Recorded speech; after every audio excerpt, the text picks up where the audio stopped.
चलिए, last class में हम कहाँ पर थे? कुछ क्वेश्चंस कर रहे थे, उसमें कोई डाउट है आपको? बताइए। 16 में जो होमवर्क दिए थे उसमें डाउट है क्या? हाँ, वो तो मुझे पता है।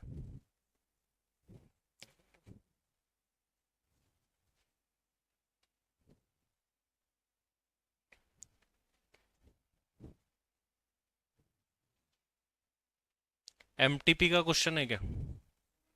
नॉर्मल? अच्छा, ये तो बहुत छोटा सा है। इसमें आपका आंसर नहीं आया होगा। कौन से का? Share of loss from A partnership from abroad. India के बाहर की पार्टनरशिप है। ओनली इंडिया का ही लॉस सेट ऑफ हो सकता है पार्टनरशिप फर्म में, स्पेशली है। क्योंकि पार्टनरशिप फर्म का प्रोविजन क्या बोलता है, लेकिन वैसे ये प्रॉफिट शेयर ऑफ लॉस है। Share of profit from firm is exempt in the hands of partner, ये प्रोविजन है। कौन सी फर्म का? इंडियन फर्म का। इंडियन फर्म के प्रॉफिट्स में मिलने वाला हिस्सा पार्टनर्स के हैंड्स में एग्जम्प्ट होता है, ये प्रोविजन कहलाता है।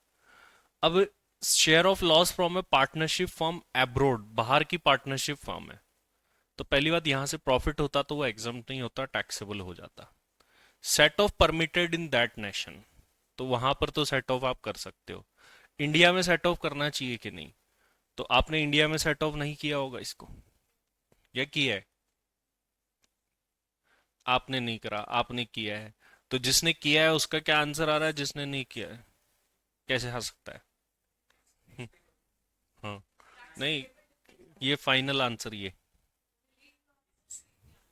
रिलीफ का आंसर तो डबल टैक्स्ड इनकम सेम नहीं आ सकता। अगर आप सेट ऑफ करेंगे तो आपकी फॉरेन जो टैक्स्ड इनकम है वो सेट ऑफ होके कम हो जाएगी, और नहीं करेंगे तो डबल टैक्स्ड इनकम ज्यादा आएगी ना। तो फॉरेन में तो ऑब्वियसली सेट ऑफ होगा ही होगा, वो तो क्लियरली बोल रहा है। क्वेश्चन अराइज होता है इंडिया में करना है कि नहीं करना है उसको। तो जब हम फॉरेन इनकम ले रहे होंगे, जब अपन टोटल इनकम लेंगे, तो फॉरेन इनकम में ऑब्वियसली सेट ऑफ करके ही आएगा, मतलब फॉरेन इनकम आपकी ऑटोमेटिकली कम हो जाएगी, तो सेट ऑफ भी ऑटोमेटिकली हो ही जाएगा।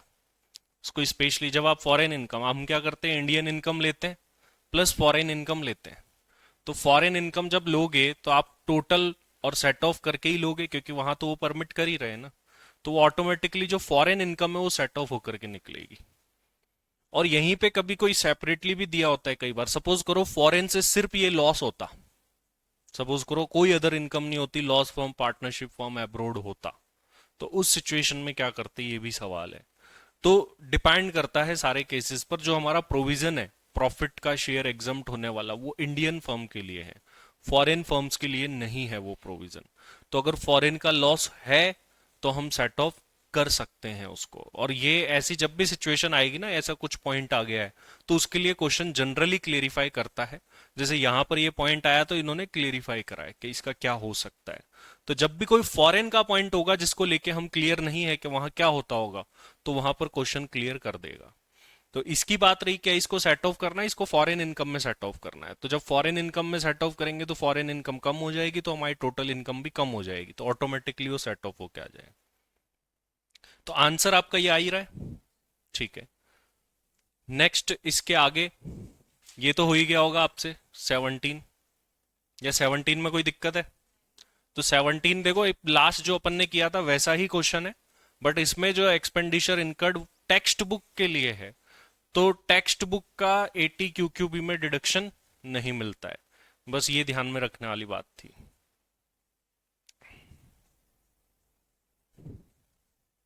ये थियोरटिकल पॉइंट है, इसकी बात करेंगे, ये तो थ्योरी है, बट थ्योरी भी इंपॉर्टेंट है, अपने को कुछ भी नहीं छोड़ना है। हाँ, ये वाला क्वेश्चन जैसे 19 दिया था क्या, तो 19 में तो आपको दिक्कत आई ही होगी, आनी चाहिए। तो इसमें एक लाइन अमेंड करिए, चेंज करिए। He also earn rental income of, यहां पर एड ऑन करना है, ऑफ के बाद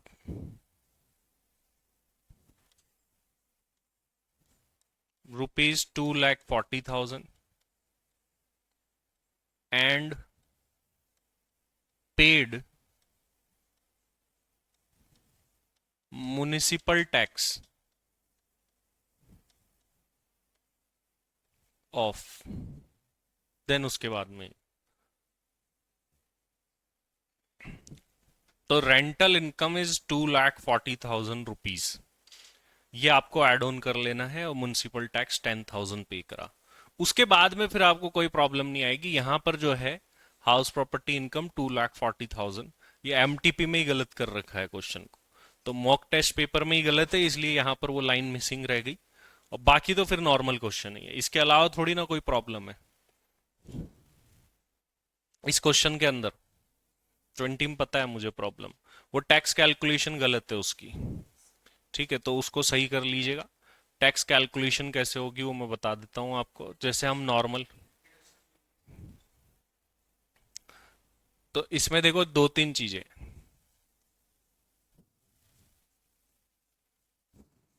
ये तो होगा ना,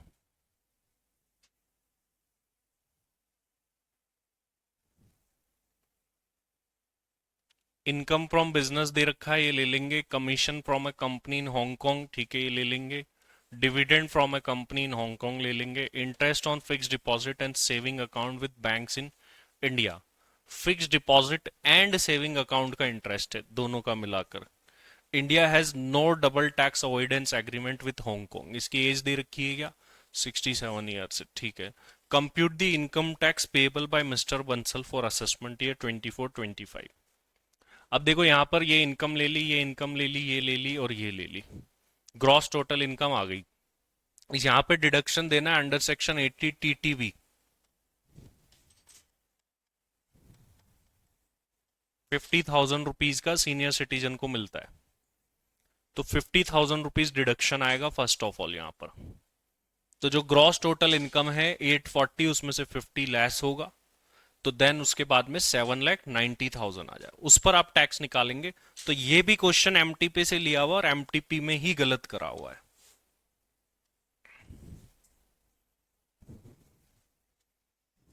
देन आप करेक्ट टैक्स निकाल ले।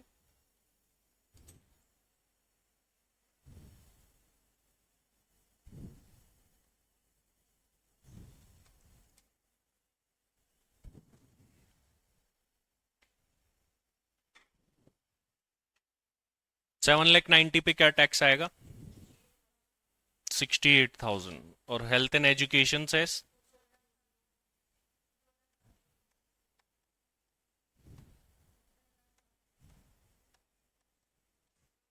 देन इसमें से रिलीफ दे देंगे, उस पर कोई इंपैक्ट नहीं आएगा। Average rate of tax in India ये चेंज हो जाएगी।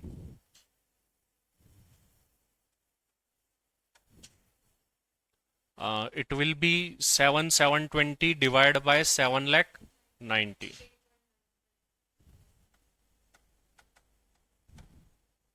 7,0720 डिवाइड बाय 7,90,000, टैक्स रेट क्या आएगी, 8.95%।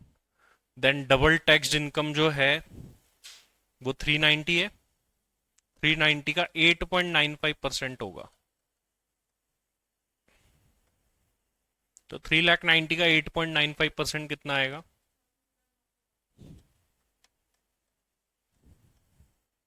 देन ये टैक्स निकालिए न्यू।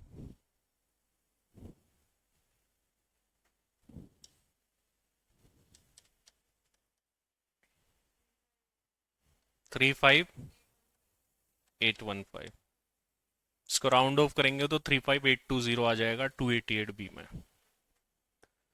तो जो भी रिकॉर्डेड स्टूडेंट देख रहे हैं वो भी अपने अपने क्वेश्चंस बैंक में ये करेक्शन कर लेना। ये दोनों जो है ये क्वेश्चन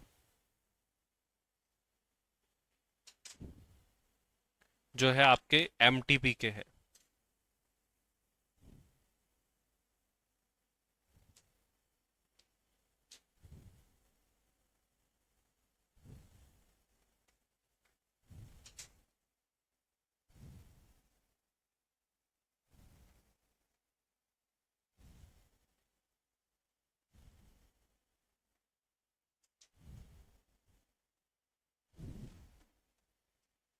हो गया ये सभी का।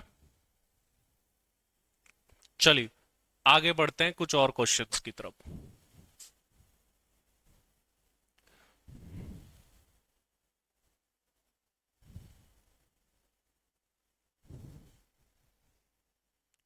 पास्ट एग्जाम के कुछ क्वेश्चन कर लेते हैं। दिसंबर 23, जून 24।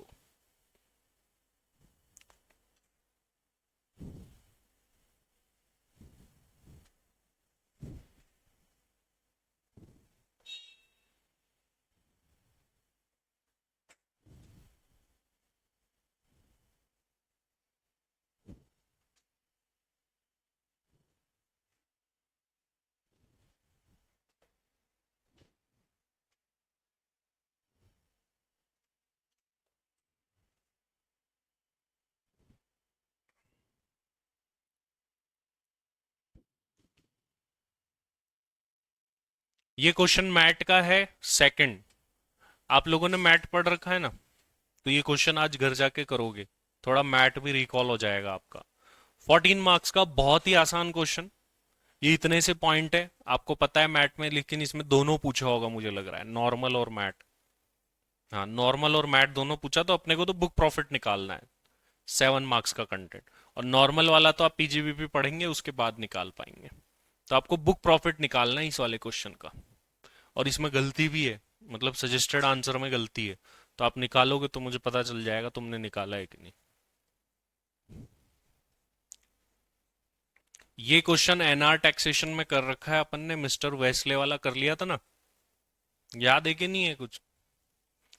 जो भी रिकॉर्डेड स्टूडेंट है वो ध्यान रखे कि वो इन चैप्टर के बाद में एंड में एनआर टैक्सेशन पढ़ ले। तो जैसे ही उनका इंटरनेशनल टैक्स गार वाला टॉपिक कंप्लीट होता है उसके बाद पढ़ ले। ये जिन स्टूडेंट से मैं बात कर रहा हूँ उन्होंने पहले पढ़ा हुआ है, तो आप जरूरी नहीं पहले उसको जाके पढ़े। हाँ, ये क्वेश्चन हो रखा है तुम्हारा, नोटबुक में कर रखा है ना। नहीं कर रखा हो तो कर लेना, एनआर टैक्सेशन आएगा ही आएगा। 7 मार्क्स का question. Assessment procedure, advance tax.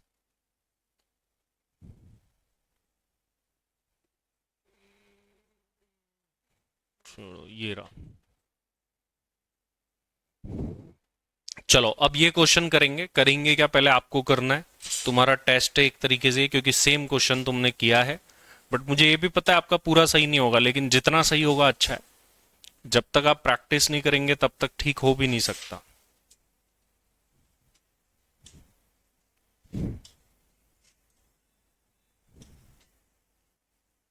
Quickly start करिए इस क्वेश्चन को सॉल्व करना।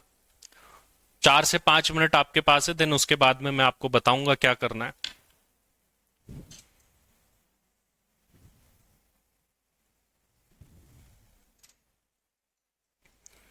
ऑनलाइन और रिकॉर्डेड वाले स्टूडेंट भी इसको सॉल्व करें, ऐसा नहीं कि वो वीडियो आगे चला के सोच ली डायरेक्ट कर लेंगे।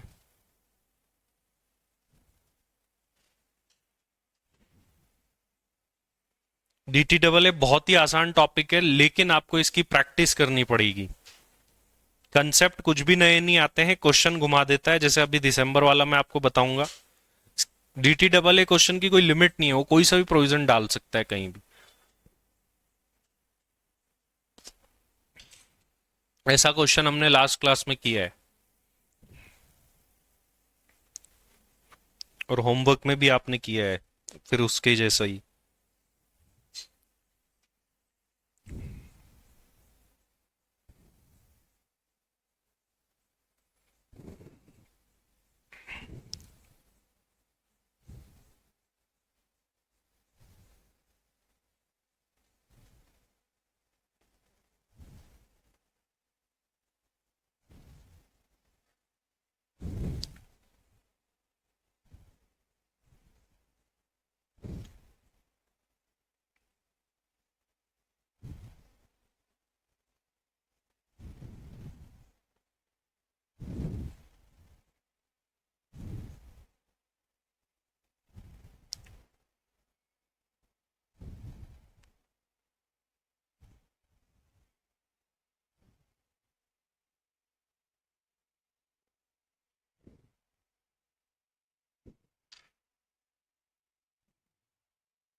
डीटी डबल एक ऐसा टॉपिक है जिसमें आपको इंटर की चीजें भी रिकॉल होनी चाहिए कुछ, और इंटर भी कैसा, लगभग पूरा। इसकी कोई लिमिटेशन नहीं है, इसमें कोई सा भी प्रोविजन कहीं भी डाला जा सकता है।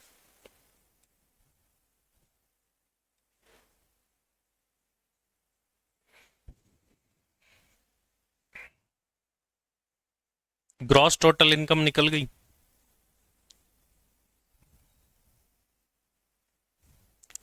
ग्रॉस टोटल इनकम देखते हैं किसकी सही निकलती है।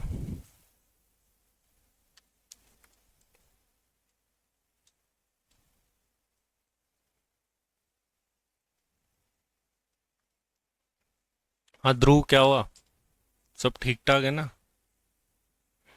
ये फाइनल में स्क्रीनशॉट मत लेना, इंटर में खूब लिए तुमने, है ना? जो भी लिखने को देते थे। हाँ, कोविड टाइम पे।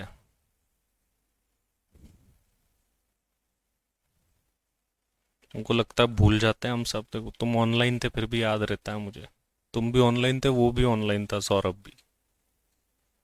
वो दूसरे बैच में था। हाँ जी, ग्रॉस टोटल इनकम क्या है ये?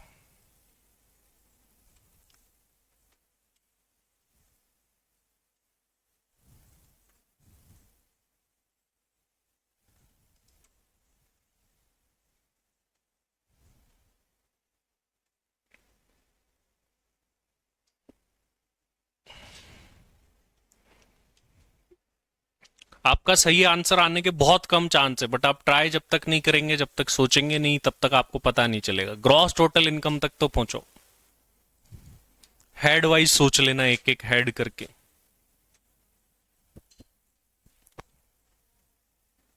15,60,000 यही आ रही सबकी। 17 लाख, ठीक है, दोनों की गलत है। कम आएगी इससे। कम कैसे आएगी सोचो। 15,60,000 वाले पास में है, बट वो एक गलती कर रहे हैं। हाँ, 2 लाख रुपीज जो हाउस प्रॉपर्टी का इंटरेस्ट है, हाउस प्रॉपर्टी हेड की इनकम निकालोगे तो उसमें 2 लाख का लॉस आएगा हाउस प्रॉपर्टी हेड में। उसकी जीएवी वगैरह तो अपने को वैसे भी सेल्फ ऑक्यूपाइड है, तो सेल्फ ऑक्यूपाइड में या तो जीरो इनकम आती है या नेगेटिव आती है। तो ये जो इंटरेस्ट दे रखा है सेल्फ ऑक्यूपाइड प्रॉपर्टी का, जब आप हाउस प्रॉपर्टी हेड की इनकम निकालोगे तो उसमें -2 लाख इनकम आएगी हाउस प्रॉपर्टी हेड की। तो इसको भी ऐड ऑन करना है, इसको लिखना है income from house property -2 lakh due to interest. 15,60,000 गलत है। इसमें 2 लाख रुपीज का लॉस और एडजस्ट होगा हाउस प्रॉपर्टी का, तो आप पहुंच गए 13,60,000। अब इससे आगे सबसे चैलेंजिंग पार्ट, टोटल इनकम तक पहुंचो। टोटल इनकम देखते हैं कौन निकाल पाता है कि नहीं।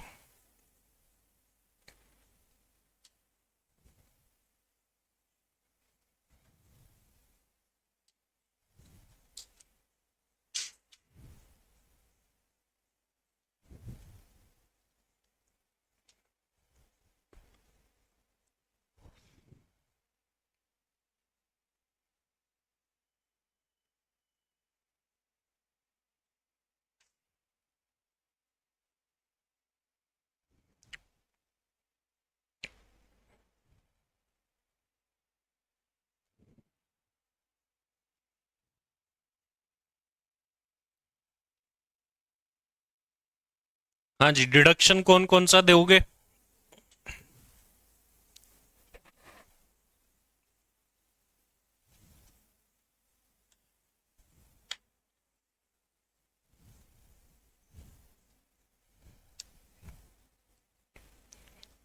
ये आपका नाम क्या है? चित्रा। आपका? श्रेया। आपका नाम चित्रा त्रिपाठी। तो चित्रा पूरा नाम? उड़ुकुल्ला चित्रा। उड़ुकुल्ला सरनेम है या जगह का नाम है? अच्छा, सरनेम। तो आप हो उड़ीसा से? उड़ीसा से आप? हैदराबाद से, ठीक है, आप बोलते हो, आज पता चला मुझे।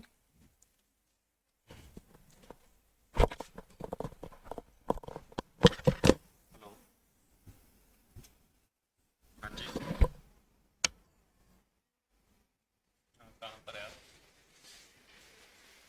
ठीक है, बोलो।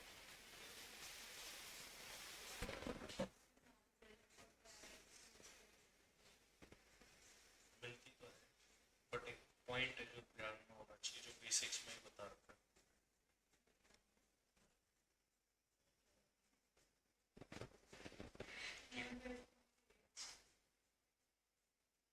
नॉन रेजिडेंट को कभी सीनियर सिटीजन का और सुपर सीनियर सिटीजन का बेनिफिट, ये ध्यान रखने वाली चीज।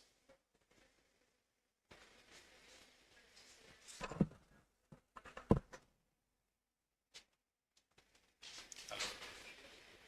हाँ, वो एक नीचे पार्सल आया होगा, एक मिनट ओटीपी बता दो। 572626।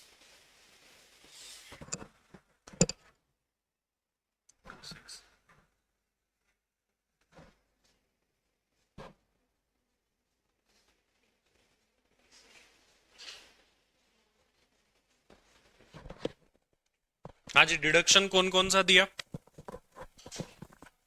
सबसे पहले कौन से सेक्शन में? एटीसी में कितना? तो 1,10,000 है ये, ठीक है। और 70,000 हाउसिंग लोन इंटरेस्ट का, दोनों हाउसिंग लोन के प्रिंसिपल पेमेंट करते हैं तो एटीसी में मिलता है, और इंटरेस्ट पेमेंट करते हैं तो ये 24 क्लोज बी में हाउस प्रॉपर्टी में मिलता है। दोनों इंक्लूड करके हो गए 1,70,000, बट ये रेस्ट्रिक्ट हो जाएंगे 1,50,000 पर। तो ये एटीसी का डिडक्शन आ रहा है। Next deduction, health insurance premium. Non resident parent senior citizen, भाई पेरेंट्स के लिए हेल्थ इंश्योरेंस कराते हैं तो डिडक्शन मिलता है, लाइफ इंश्योरेंस कराते हैं तो नहीं मिलता है। तो हेल्थ इंश्योरेंस का मिलता है, और सीनियर सिटीजन के केस में लिमिट होती है 50,000। लेकिन यहां पर पेरेंट्स है नॉन रेजिडेंट, और नॉन रेजिडेंट लोगों को हमेशा बिलो 60 मान के चलती है गवर्नमेंट, उनको कभी भी कोई सीनियर सिटीजन का बेनिफिट नहीं देती है। तो फिर इस सिचुएशन में होगा क्या? वैसे 35 पूरा मिलता अगर ये रेसिडेंट पेरेंट्स होते तो, बट इनको नॉर्मल मानेंगे। नॉर्मल मानेंगे तो मींस जो 25,080 डी की लिमिट है वही मिलेगी, मतलब डिडक्शन अंडर सेक्शन 80 डी आएगा 25,000। Manoj has not opted for 115 BSc, ध्यान रखें। और 99% केस है नॉट ऑप्टेड के ही क्वेश्चन आएंगे, क्योंकि ऑप्ट कर लेता तो कितना अच्छा होता है, डिडक्शन ही नहीं देने होते। तो वो क्वेश्चन वैसे भी नहीं आना, वो क्वेश्चन बनाएगा तो फिर उसका मीनिंग ही खत्म हो जाएगा।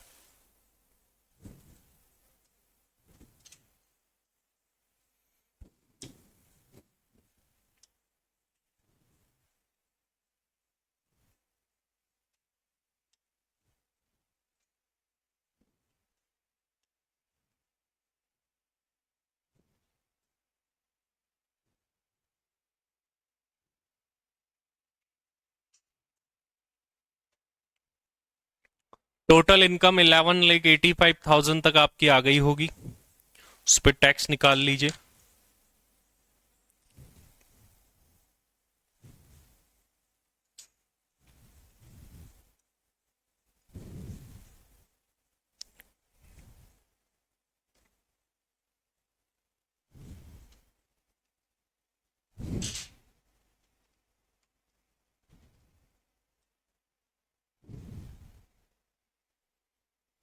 टैक्स कितना आया? 174,720। अब रिलीफ निकालनी।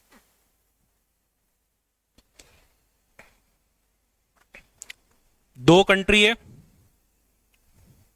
तो दोनों की अलग अलग निकलेगी रिलीफ।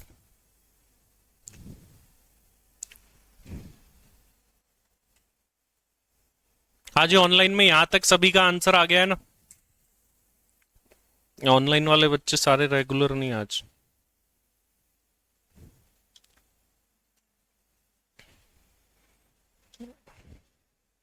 आज तुम लोगों को एक खुशखबरी मिलेगी। मिल गई। हम्म।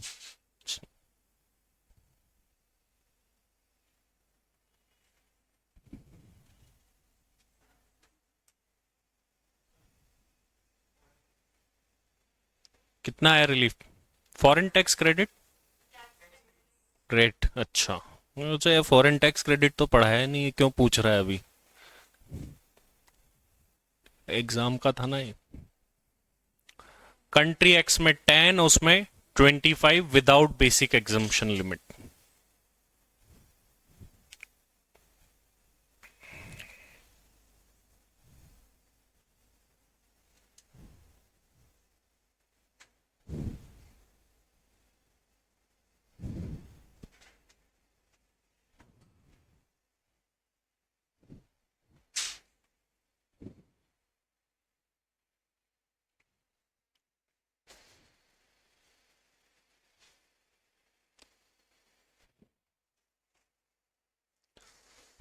कंट्री एवरेज टैक्स रेट कितनी आई है? 14.744। कंट्री एक्स की रिलीफ 50,000 आ गई आपकी। कंट्री वाई की रिलीफ, कंट्री वाई का कितना टैक्सेबल हुआ है? कंट्री वाई ये रहा 50,000। और क्या है कंट्री वाई का? Income from property in country Y 50,000। Loss from textile business in country Y 2 lakh. और कुछ है क्या, देखो।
हाँ जी, कंट्री वाई की टैक्सेबल इनकम कितनी आएगी? कितनी आएगी? 50,000 तो आपको दिख रही है। और कंट्री वाई से कोई इनकम है?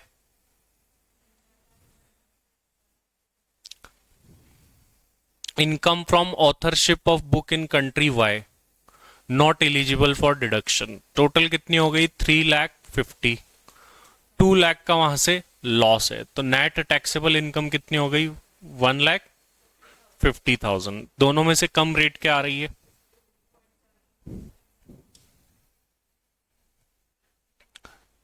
तो 14.744% करेंगे तो इट्स 22,116। तो ये दोनों रिलीफ्स निकल चुकी है। कंट्री एक्स की 50, ये 22,116। टोटल रिलीफ आ जाएगी 72,116। इसको दे दे, आपका टैक्स पेएबल आ जाएगा। किसी का कोई पॉइंट नहीं आ रहा हो तो बताइएगा।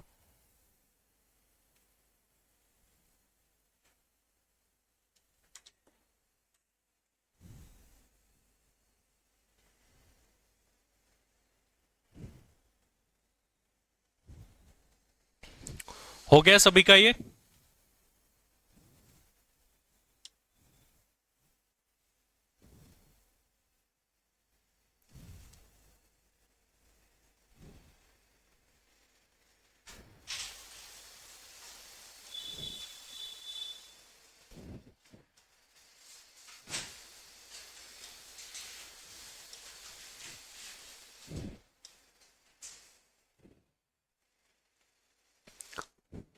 चलिए, ये जून 24 का पेपर है। डीटी डबल ए के क्वेश्चन में चलते हैं। अच्छा, एक और होमवर्क दे रहा हूं तुमको, ये दो जगह पढ़ा जाता है, एक कैपिटल गेन में और एक एनआर टैक्सेशन में। तो क्योंकि आप लोगों ने एनआर टैक्सेशन पढ़ लिया है और ऐसा सेम फर्स्ट क्वेश्चन ही हमने यही करा था, नॉन रेजिडेंट का TT buying rate TT selling rate वाला, तो ये भी आपके होमवर्क में है। और इनको रीड करना, ये सब तुम पढ़ चुके हो, लेकिन बीच बीच में पढ़ के रिकॉल करते रहोगे तभी पता चलेगा। ये असेसमेंट प्रोसीजर आप लोगों का तो हो चुका है। रिकॉर्डेड वाले स्टूडेंट जो पढ़ रखा है वही करना है आपको, ठीक है। ऐसा नहीं कि आप सोचो बाद में बोलो कि मेरा वो वाला नहीं है, आपके लिए वो आगे हो सकता है सीक्वेंस में, उससे कोई फर्क नहीं पड़ता। देखिए 6A एक क्वेश्चन आया है जो कि क्या बोल रहा है, explain the methods of bilateral relief in double taxation avoidance agreement and briefly state how unilateral relief is provided. मतलब आपने डीटी डबल ए में जो भी पढ़ा है उसकी थ्योरी लिखनी है आपको। ये क्वेश्चन ये बोल रहा है, बायलैटरल भी पूछ रहा है, यूनिलेटरल भी पूछ रहा है, और कैसे कैलकुलेट करते हैं ये पूछ रहा है। ये बायलैटरल में दो तीन छोटे छोटे मेथड और है, अभी वो हम अपकमिंग क्लास में आने वाले हो। ये क्वेश्चन है बी, है तो तीन ही पॉइंट, इसमें तीन ही पॉइंट आए हैं, बट थोड़ी सी नॉलेज एक्स्ट्रा होनी चाहिए थी, बाकी अदरवाइज कोई भी कर सकता है इसको। मधु एक इंडियन रेजिडेंट है जिसकी 34 इयर्स की एज है, ट्रेनर है मार्केटिंग में। ही टेक्स, नेम मधु है और ही है, तो हमारे यहाँ तो शी चलता है, मधु में ही होता है। कि आपके इधर कहीं पर, आपके इधर होता है ही में? अच्छा ठीक है, ये उधर का ही है फिर कोई। He takes online classes for person resident in country Y, तो कंट्री वाई वालों के लिए ऑनलाइन क्लासेस ये लेते हैं। For the year ended 31 March 22 he gives the following detail about his income. क्या क्या इनकम अर्न करिए, जैसे dividend from Indian company 287500, interest on money borrowed for investment in shares 90,000। अब देखिए ये क्या है कि ये पॉइंट आपके लिए बड़ा वैसे तो नॉर्मल है, बट अगर किसी को कुछ नॉलेज इंटर की याद ना हो तो मुश्किल है। तो अब क्या करें, देखो अभी तक जो मैं देख रहा हूं कि कुछ भी ऐसे क्वेश्चन आते हैं ना तो उसमें इंटर के पॉइंट आ जाते हैं। तो आप लोगों को एक काम करना है, जो मैंने इंटर की मैराथन डाल रखी वो भी देख ले एक बार। आपके पास बहुत टाइम है, जो 5 हेड है, सेट ऑफ है, क्लबिंग है, सेट ऑफ तो यहाँ भी पढ़ लेंगे, कोई ज्यादा टाइम नहीं लगता।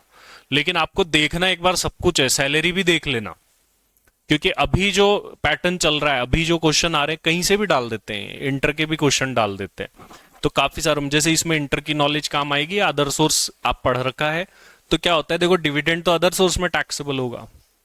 अब उसके लिए इन्होंने लोन लिया था, उस पर इंटरेस्ट दिया था। अगर आपको डिविडेंड का प्रोविजन याद हो तो डिविडेंड इनकम में से कोई भी एक्सपेंस लेस नहीं होता है except interest, and such interest can not exceed 20% of dividend income. अब जिसको ये प्रोविजन याद है वो इसको सही करेगा, वरना नहीं करेगा। तो सबसे पहले तो ये अदर सोर्स की इनकम आएगी और इसका 20% करेंगे तो निकल करके आएगा। फिर है अमाउंट रिसीव्ड कंट्री वाइज है 45,000 पर मंथ और टैक्स रेट 15% है। बहुत ही सिंपल सा पॉइंट है, 45,000 इंटू 12 हो जाएगा, कोई भी ऐसा मिड में शुरुआत नहीं हुई है। ये वाला पॉइंट भी अब नया है, ऐसा पॉइंट कभी आया भी नहीं, पहली बार डाला है इन्होंने। और जो एक नॉर्मल दिमाग वाला बच्चा है या जिसने बहुत ध्यान से चीजें नहीं पढ़ रखी उससे ये पॉइंट नहीं हो पाएगा। फिर भी इसको पढ़ के भी आपको कुछ याद आ सकता है, देखते हैं क्या आता है। Long term capital gain on sale of listed shares of Indian company, STT paid है। इन्होंने गेन खुद ही निकाल दिया, हमको नहीं निकालना। 26 लाख का गेन निकाला है विदाउट इंडेक्सेशन किए, और एक 24 लाख का भी निकाला है कंप्यूटेड विद इंडेक्सेशन। क्या इससे, अब ये क्या है, ये दो दो क्यों दे दिए, कुछ याद आ रहा है? प्रोविजन तो आपने पढ़ा है, ऐसा कुछ पढ़ा है विदाउट इंडेक्सेशन और with indexation? Proviso to section 112, 10% tax दे दो, इंडेक्सेशन कर लो, और इंडेक्सेशन नहीं करते हो तो 20% टैक्स देना पड़ता है। ये किस पर है? जो शेयर्स और सिक्योरिटीज होते हैं ना, अगर शेयर सिक्योरिटीज को परचेज और सेल दोनों करते टाइम आपने एसटीटी पे करा है तो उन पे लगता है 1112A, 112A सेक्शन। और अगर सिक्योरिटीज को सिर्फ ट्रांसफर करते टाइम आपने एसटीटी पे करा है, या गवर्नमेंट सिक्योरिटीज है या जीरो कूपन बॉन्ड है, तो उन पे ऑप्शन होता है कि आप कॉस्ट का इंडेक्सेशन कर लो बट टैक्स रेट 20 लगेगी फिर, और कॉस्ट का इंडेक्सेशन मत करो तो आपकी टैक्स रेट कम हो जाएगी 10%। तो अब यहां पर हमको ऑप्शन चूज करना पड़ेगा पहले। तो ये ऑप्शन लेते हैं, विदाउट इंडेक्सेशन वाला है। तो 26 लाख पे 20% का टैक्स बनेगा हमारा, क्योंकि विदाउट 10% का टैक्स बनेगा। 26 लाख का 10% 2,60,000 का टैक्स बन रहा है। If we take out this option 24 lakh, अगर आप इंडेक्सेशन कर लेते हो, फर्स्ट ऑप्शन तो क्या है, 10% टैक्स दे दो विदाउट इंडेक्सेशन। सेकेंड ऑप्शन क्या है, 20% विथ इंडेक्सेशन। तो अगर मैं फर्स्ट ऑप्शन देखूं तो विदाउट इंडेक्सेशन 26 लाख का 10% करूंगा तो 2,60,000 आएगा। एंड 24 लाख का 20% करूंगा तो 4,80,000। कौन सा ऑप्शन लोगे आप? फर्स्ट वाला ऑप्शन ले लेंगे। तो इट मींस टोटल इनकम में हम कितना इंक्लूड करेंगे, 26 लाख। देन उसके बाद में capital gain was computed without considering the investment of 10 lakh in capital gain bonds of REC. फिर बोल रहे हैं जो हमने कैपिटल गेन निकाला उसमें ये कंसीडर नहीं हो रखा है। अब ध्यान दीजिएगा पॉइंट पर, जो भी हम टैक्स देते हैं वो कैपिटल गेन की एग्जम्पशंस देने के बाद में जो अमाउंट आता है उस पे देते हैं या पहले पे ही दे देते हैं?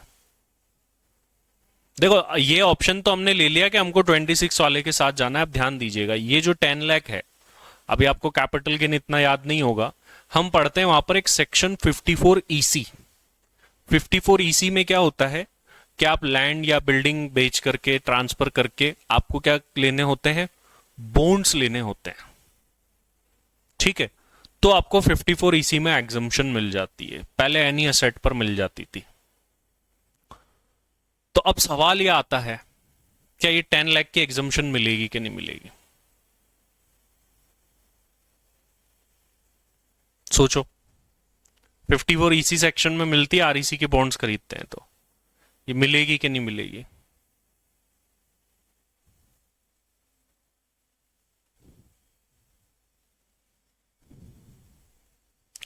क्या पढ़ते हैं हम सेक्शन 54 ईसी में?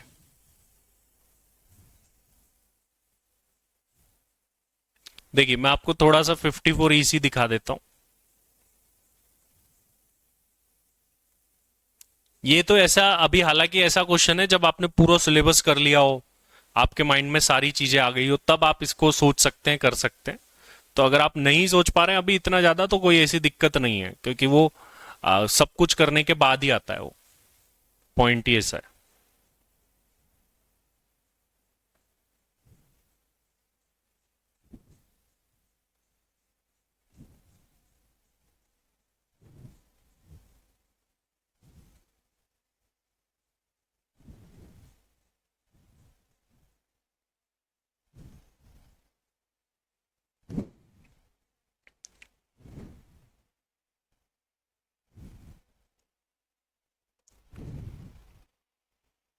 कैपिटल गेन डाल रखा है आपके, या बिजनेस रिस्ट्रक्चरिंग डाला है?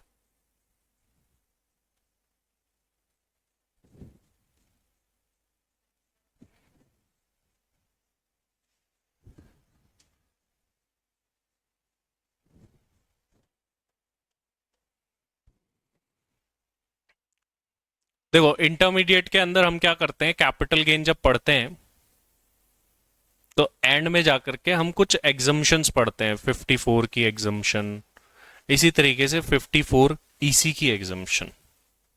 54 ईसी में एनी पर्सन को एग्जम्पशन मिल जाती है अगर लॉन्ग टर्म गेन हो रहा हो तो, और वो लॉन्ग टर्म गेन किस पर होना चाहिए, लैंड और बिल्डिंग पर होना चाहिए।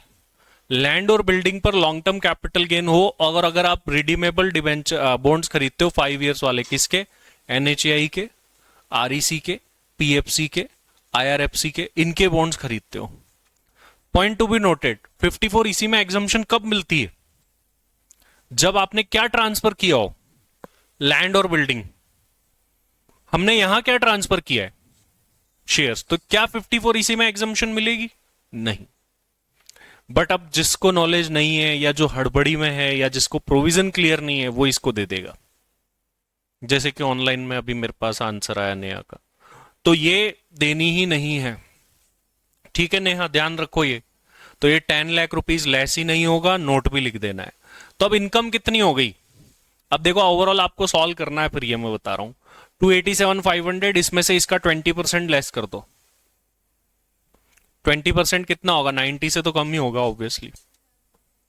तो 2,30,000 बचेगा। ठीक है, ये आ जाएगा नेट इसका टैक्सेबल।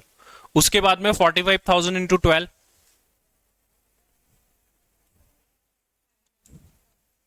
5,40,000। ठीक है, उसके बाद में हम लेंगे टोटल इनकम में 26 लाख।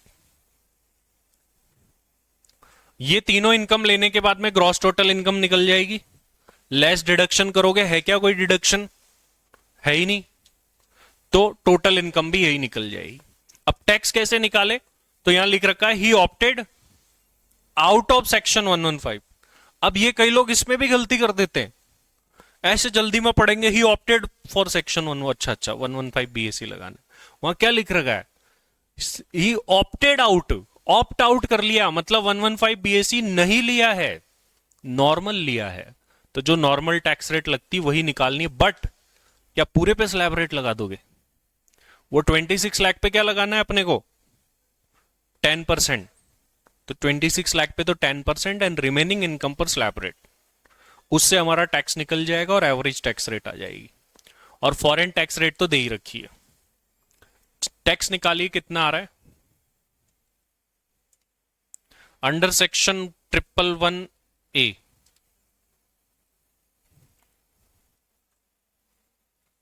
हाँ, वो 111A नहीं है नया, वो 112A है। पहली बात, 111A शॉर्ट टर्म का है, 112A लॉन्ग टर्म का है। अगर शेयर्स को परचेज और सेल करते टाइम दोनों टाइम एसटीटी पे करा हो तो हम जो है 112A ही लगाते हैं। बट यहां सर क्यों ऐसा कर रहे हैं? यहां ये दो ऑप्शन दे रहे हैं खुद ही, विदाउट इंडेक्सेशन और विद इंडेक्सेशन। 112A में वो ऑप्शन ही नहीं होता। 112A में तो डायरेक्ट लॉन्ग टर्म गेन निकलता है, 1 लाख लेस होता है, बाकी पे 10%। जब ये दो दे रहे हैं, इनका मतलब इन पर 112A नहीं लग रहा होगा और यहां पर एसटीटी पेड, अब पता नहीं दोनों टाइम कराओ तो 112 ही लग जाता, बट हम ये अज्यूम करेंगे सेल के टाइम ही लगा है। हाँ जी, टैक्स क्या निकला? 3,39,560 डिवाइड बाय टोटल इनकम करके टैक्स रेट निकाल लो। इफेक्टिव टैक्स रेट क्या है?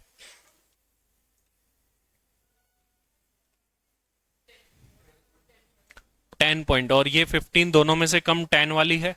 और फॉरेन की इनकम कितनी है? 45 इंटू 12, उसका जो 10 पॉइंट क्या आ रहा है उतना रिलीफ दे दो। रिलीफ का अमाउंट कितना आया? 54,000 क्या आ रहा है बताना। 10.07% निकाला, अमाउंट कितना आया? 54,378। 54 लाख में कहां जा रहे हो? तो 54,378 की रिलीफ आ गई हमारी, बाकी टैक्सेबल अमाउंट बच जाएगा रिमेनिंग। अब देखिए, एक चीज हमें इंस्टीट्यूट के फाइनल सजेस्टेड आंसर के लिए वेट करना होगा, इसके लिए, इस पॉइंट के लिए। क्यों? यहां पर इंस्टीट्यूट 112A का प्रोविजो लगाता है या 112A लगाता है, दोनों सेक्शन से इंपैक्ट आ जाएगा। वैसे तो यही लगेगा, क्यों? क्योंकि दो दे रखे हैं।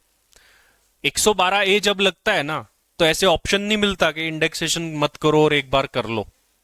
112A में तो सीधा टैक्स निकलता है, जो भी गेन निकला उसमें से 1 लाख लेस होकर टैक्स लग जाता है। विदाउट और विद का ऑप्शन ही नहीं रहता।